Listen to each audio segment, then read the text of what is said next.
நீலகிரி மாவட்டத்தில் நடத்திய வாகன சோதனையில் இதுவரை 84,60,000 ரூபாய் பறிமுதல் செய்யப்பட்டுள்ளதாக மாவட்ட தேர்தல் அதிகாரி சங்கர் தெரிவித்துள்ளார்.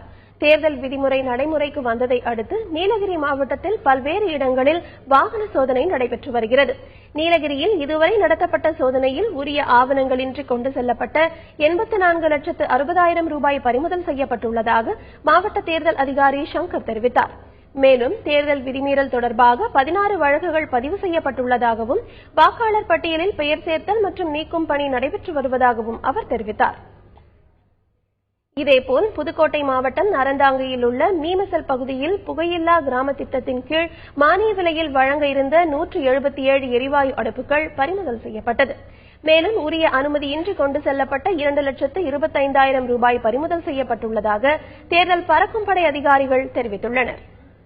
பொதுமக்களுக்கு மானிய விலையில அடிப்படையில் கேஸ் சிலிண்டர், கேஸ் அடுப்பு இதெல்லாம் கொடுத்துட்டு இருக்கிற மாதிரி தகவல் சொன்னாங்க. அதன் அடிப்படையில் எங்க பறக்கப்படை குழுவினர் அந்த சம்பந்தப்பட்ட இடத்துக்கு விரைஞ்சு வந்தோம்.